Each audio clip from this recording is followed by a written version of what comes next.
Bacaan dari Nubuat Mika. Beginilah firman Tuhan Allah. Hai Betlehem di wilayah Efrata, hai engkau yang terkecil di antara suku-suku Yehuda, daripadamu akan bangkit bagiku seorang yang akan memerintah Israel, yang permulaannya sudah sejak purbakala, yang sudah ada sejak dahulu kala. Ia akan membiarkan mereka sampai saatnya perempuan yang mengandung itu telah melahirkan, lalu saudara-saudaranya yang masih ada akan kembali kepada orang Israel.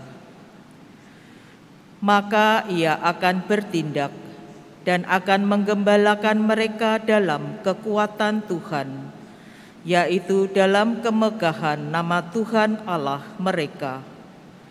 Mereka akan tinggal dengan tenang, sebab sekarang ia menjadi besar sampai ke ujung bumi, dan dia menjadi damai sejahtera. Demikianlah sabda Tuhan.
Semesta alam kembali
Bacaan dari surat kepada orang Ibrani.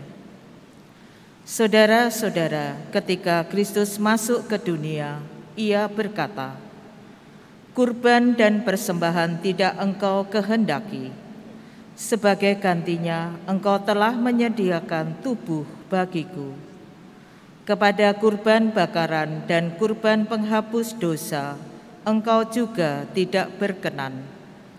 Maka aku berkata, "Lihatlah, aku datang untuk melakukan kehendak-Mu, ya Allahku, sebagaimana tertulis dalam gulungan kitab tentang aku." Jadi mula-mula Yesus berkata, "Kurban dan persembahan tidak Engkau kehendaki. Kepada kurban bakaran dan kurban penghapus dosa, Engkau tidak berkenan. Meskipun dipersembahkan menurut hukum Taurat."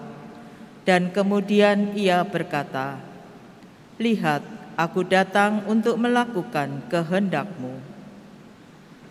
Jadi yang pertama Ia hapuskan untuk menegakkan yang kedua.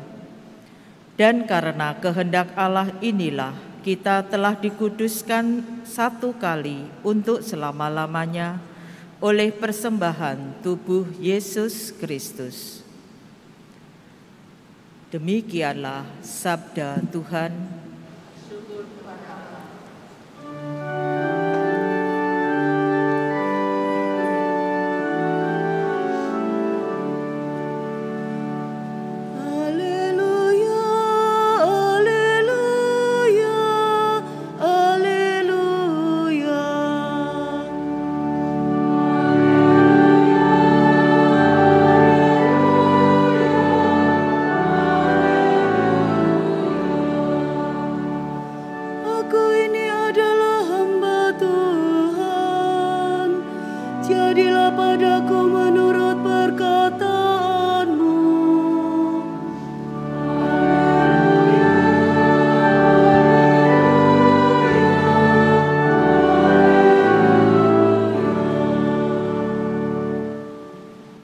Tuhan bersamamu.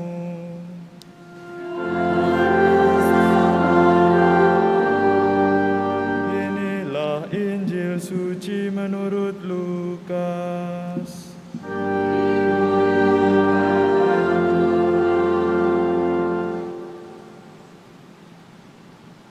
Beberapa waktu sesudah kedatangan malaikat Gabriel, berangkatlah Maria dan bergegas menuju sebuah kota di pegunungan Yehuda.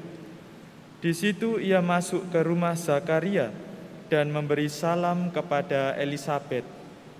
Ketika Elisabet mendengar salam Maria, melonjaklah anak yang di dalam rahimnya, dan Elisabet pun penuh dengan Roh Kudus, lalu berseru dengan suara nyaring, "Diberkatilah engkau di antara semua perempuan, dan diberkatilah buah rahimmu.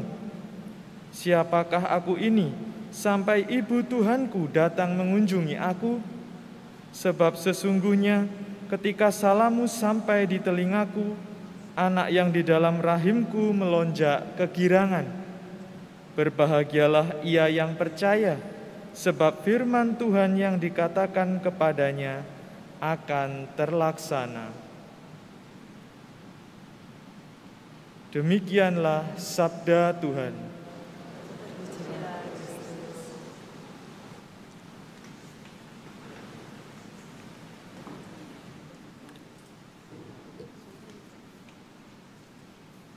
Perjumpaan yang mendatangkan sukacita karena akan beroleh keselamatan.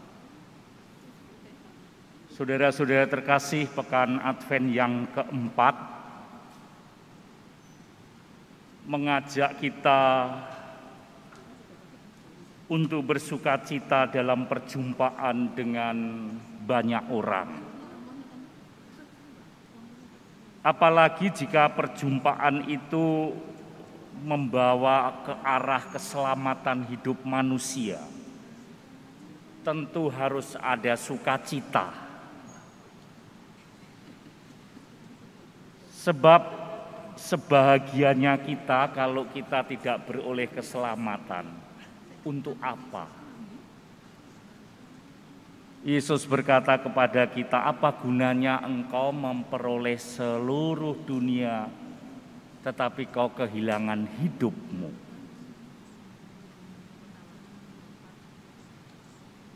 Sukacita inilah yang harus kita bawa kepada orang lain, karena kita akan memperoleh keselamatan itu. Bacaan pertama menunjukkan bagaimana nabi-nabi perjanjian lama setelah menubuatkan sang keselamatan itu yang akan menjadi pemimpinmu nanti, menjadi raja segala raja di situ. Dan keselamatan itu didapatkan oleh sang juru selamat Mesias itu dijelaskan dalam bacaan kedua ketika ia datang untuk melakukan kehendak Bapa, yaitu dengan cara penebusan keselamatan itu memberikan dirinya, tubuhnya. Itu suatu bentuk pemberian yang paling tinggi, sehingga kita melihat bagaimana tadi pada bacaan kedua dijelaskan dengan sangat gamblang bahwa itu harus melalui kurban bakaran dan persembahan tidak kusukai. Tetapi dia memberikan hidupnya, tubuhnya. Inilah korban yang paling tinggi, tidak ada korban yang lebih besar, yang lebih dahsyat ketika orang memberikan hidupnya. Apapun itu. Nah, saudara-saudara terkasih, maka jika seseorang diberi sesuatu yang berharga, itu hanya ada dua pilihan. Pertama, kalau orang itu merasa barang itu berharga sekali buat dirinya, taruhanlah ya, pasti dipek dewe. Jangan sampai dibagi, karena itu berharga. Apalagi itu diberikan memang untuk kamu, hakmu. Ya kalau toh pun nggak dibagikan, saya nggak salah, Romo. Ya benar, memang tidak salah karena itu hakmu. Tetapi keegoisan kita muncul, ego kita yang tinggi muncul. Sehingga kalau bisa buat aku sendiri. Pilihan yang kedua, kalau dia tidak suka, ya sudah dibiarkan. Mungkin juga mau kasihkan orang mikir-mikir, mending juga sudah dibiarkan, tidak dipakai, hanya itu aja.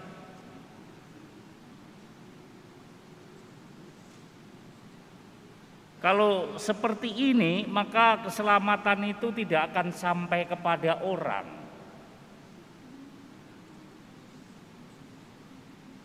Kita melihat bagaimana ketika Maria telah menerima Yesus lewat Roh Kudus. Setelah ia dikatakan oleh Allah lewat mulut malaikat Gabriel, engkau akan mengandung seorang anak laki-laki, dan engkau namai Yesus, dan engkau akan mengandung dari Roh Kudus, Roh Allah sendiri. Maria diberi sesuatu yang berharga untuk keselamatan manusia. Dia tidak mau pakai sendiri. Dan terbukti dia datangi Elisabet, saudarinya, sahabat saudari. Dia tidak mau Yesus untuk dirinya sendiri. Dia bagikan kepada Elisabet.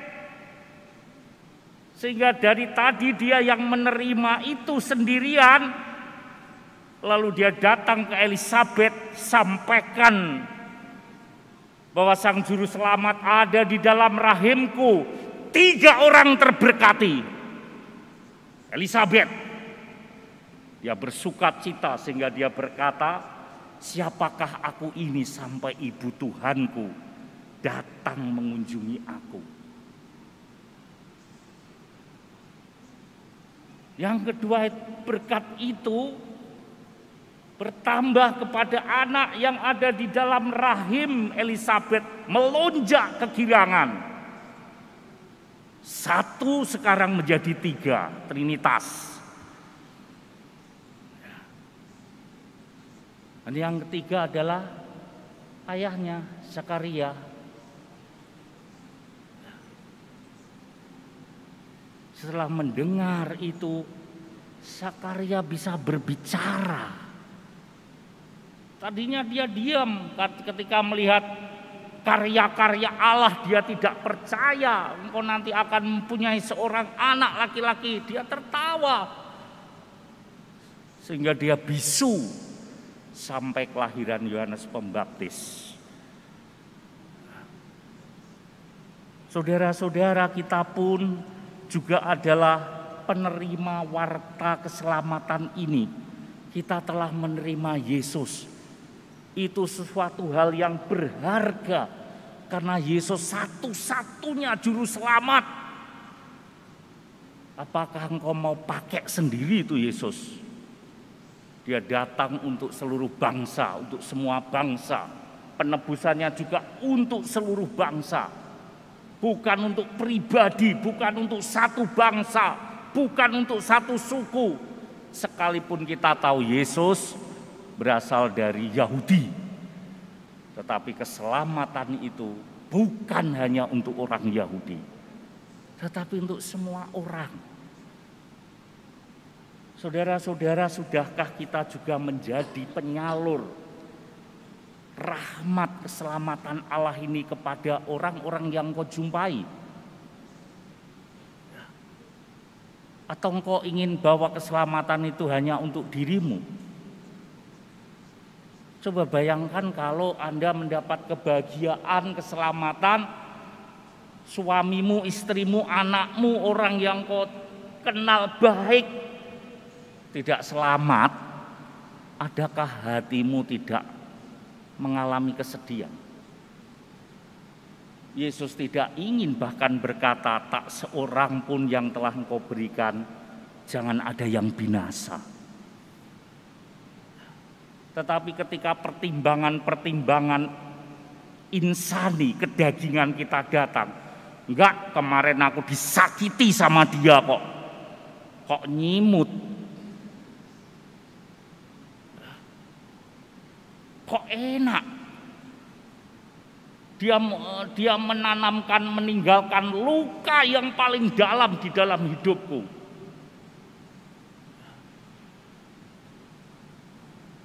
Yesus seringkali berkata kepada kita, jika engkau dimusuhi, dibenci oleh orang, berkali-kali firman ini didengungkan, didengarkan, apakah telinga kita yang tuli, hati kita yang sudah membatu, sehingga kita enggak ada maaf. Padahal Yesus berkata, kalau engkau disakiti orang, dilukai, aku berkata doakan mereka, mintakan berkat, ampuni mereka. Kita itu begitu egois.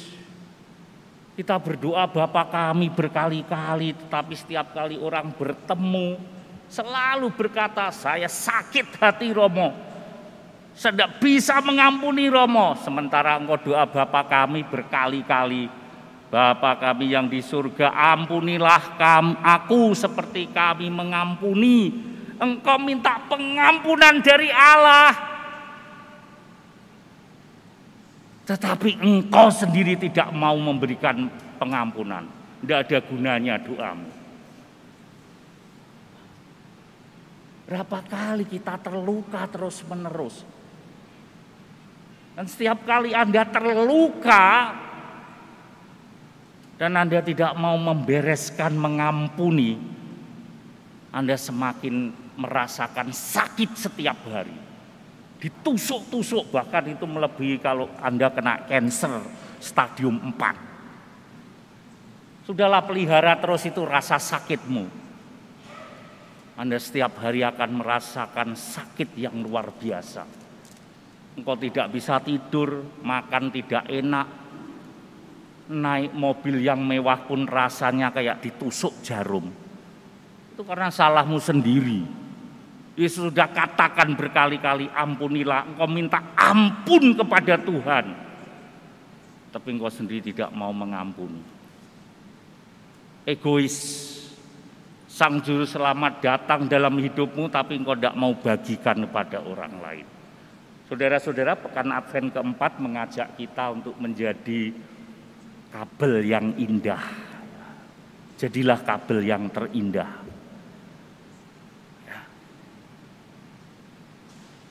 Bagaimana untuk menjadi kabel yang indah dalam konteks keselamatan ini? Saudara lihat lampu ini. Lampu ini akan bisa menyala sampai ke belakang kalau dia diberi kabel. Ya. Sebab tanpa kabel, ini cahaya listrik ini tidak bisa nyala. Karena apa? Arusnya engkau lewatkan kemana? Yang terpenting itu adalah arus. Kabelmu seindah apapun, kalau arusnya tidak ada, mati listrik ini. Tapi arus itu harus bisa diterima di tempat-tempat lain supaya lampu-lampu itu menyala. Maka jadilah kabel yang indah dalam arti yang bisa membawa arus listrik itu supaya bisa menyala di mana-mana. Maria telah menjadi kabel yang indah dalam hidupnya ketika sang arus keselamatan Kristus hadir dalam rahimnya. Dia menjadi kabel bagi Elisabet. Elisabet menjadi kabel bagi Yohanes, anak di dalam rahimnya. Dan Yohanes menjadi kabel yang indah untuk Zakaria bapaknya sehingga ia bisa berbicara. Marilah saudara-saudara, pekan Advent keempat menjadikan kita kabel-kabel yang indah. Ketika Kristus sudah datang dalam hidup kita, jadilah kabel yang bagus. Jangan jadi kabel yang rusak. Dosamu, dosa kita begitu banyak, dan Yesus datang, kau minta ampun, Tuhan ampuni. Ampun dari Tuhan itu berikan. Jangan kau tahan. Itu kabel yang rusak. Itu saudara sendiri yang membuat kabel itu jadi indah atau tidak. Dapat menjadi saluran rahmat keselamatan bagi keluarga Anda, bagi orang yang Anda jumpai. Nah, saudara-saudara, mari kita bertanya pada diri kita sendiri di pekan Advent yang keempat. Sudahkah aku mau menjadi kabel yang efektif, yang dapat menyalurkan rahmat keselamatan ke dalam jalur kabel saudara-saudari kita yang bahkan belum mengenal Dia atau menolak Dia dengan lemah lembut. Mari saudara-saudara kita mohon kepada Bunda Maria, Elisabet, dan keluarga kudus agar kita juga dapat dijadikan kabel-kabel yang indah menjadi saluran keselamatan bagi banyak orang, bagi setiap orang yang kita jumpai, sehingga di situ mereka menemukan sukacita karena akan beroleh keselamatan dari Sang Mesias yang dibawa Bunda Maria, Sang Juru Selamat, yakni Yesus Kristus, Tuhan, Allah, dan Juru Selamat kita sekalian. Amin.